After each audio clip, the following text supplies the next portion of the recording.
یہ ہے وہ چیز آپ کے سامنے۔ کیسی لگی آپ کو یہ انفارمیشن؟ بہت ہی کمال کی تھی۔ کہیں عبداللہ نہ دیکھ لے، اسے نہیں بتانا آپ نے، تو ان سے حفاظت کے لیے یہ جالیاں لگائی گئی ہیں۔ السلام علیکم، خوش آمدید۔ امید آپ سب خیریت سے ہوں گے، ٹھیک ٹھاک ہوں گے۔ ایک نالجیبل اور زبردست ویڈیو کے ساتھ سردار عبداللہ سدوزئی آپ کی خدمت میں حاضر ہو چکا ہے۔ نالجیبل اس لیے کیونکہ آج کی ویڈیو میں ہم بہت کچھ اور بہت اچھا سیکھنے والے ہیں۔ تو چلیے، یہ ہے وہ چیز آپ کے سامنے۔ یہاں پر کچھ پودے ہم نے لگائے ہیں 4 عدد گملوں میں، اور اس پودے کا نام ہے سکھ چین، اور یہ پودا سکھ چین کا میرے ماموں نے ہمیں دیا ہے۔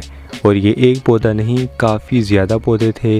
4 عدد گملوں میں ہم نے کچھ پودے اپنے اس گارڈن میں لگائے اور اس کے علاوہ کچھ گھر سے باہر لگائے، اور یہاں پر یہ پودے میں نے اس جالی میں اس لیے رکھے ہوئے ہیں ان کی پروٹیکشن کے لیے۔ اب یہ دیکھیے بلی، اور اسے باہر نکالتے ہیں، ابھی تمہارا ٹائم نہیں، سائڈ پہ ہو جاؤ۔ پروٹیکشن اس لیے وہ مرغیاں جو پہلے ولاگز میں بھی میں کئی دفعہ آپ کو دکھا چکا ہوں، ان سے بھی حفاظت کے لیے، کیونکہ مرغوں کا کچھ پتہ نہیں ہوتا، اکثر درختوں اور پودوں کے پتے وہ کھا لیتی ہیں، اسی طرح بعض دفعہ گملوں کے اوپر بھی چڑھ جاتی ہیں جس سے پودا ڈیمیج ہو سکتا ہے، تو ان سے حفاظت کے لیے یہ جالیاں لگائی گئی ہیں۔ تو چلیے اب یہ جالیاں ہٹا دیتے ہیں، ان گملوں میں پانی ڈالتے ہیں۔ کہیں عبداللہ نہ دیکھ لے، اسے نہیں بتانا آپ نے، ایک پودا میں بھی اپنے گھر میں لگانے کے لیے لے جا رہا ہوں۔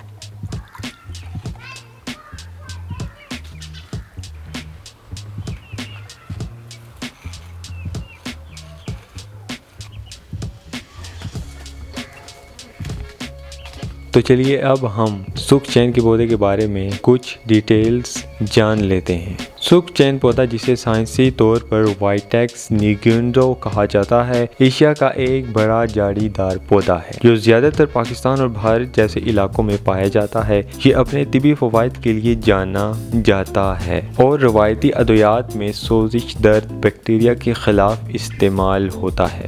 یہ پودا عام طور پر 4 سے 8 میٹر تک کی اونچائی تک بڑھتا ہے اور اس کی پتلی، لمبی اور 5 حصوں میں تقسیم پتیاں ہوتی ہیں۔ اس پر چھوٹے خوشبودار پھول لگتے ہیں جن کا رنگ جامنی یا نیلا ہوتا ہے اور یہ لمبے گچھوں میں کھلتے ہیں۔ وائٹیکس نیگونڈو زیادہ تر گرم اور مرطوب علاقوں میں اگتا ہے اور اکثر جنگلات، سڑکوں کے کنارے اور دریاؤں کے قریب دیکھا جا سکتا ہے۔ کیسی لگی آپ کو یہ انفارمیشن؟ بہت ہی کمال کی تھی، اور اس میں سے کچھ ایسی باتیں تھی جو نہ مجھے بتاتی، جو نہ آپ کو بتاتی، اور آپ نے بھی وہ آج جان لی اور میں نے بھی جان لی۔ تو ناظرین اور سامعین، امید ہے کہ آپ کو آج کا ولاگ بہت اچھا لگا ہوگا، آپ نے انجوائے بھی کیا ہوگا۔ ملتا ہوں ایک زبردست اور نئے ولاگ کے ساتھ، تب تک کے لیے اپنا خیال رکھیے گا۔ اللہ حافظ۔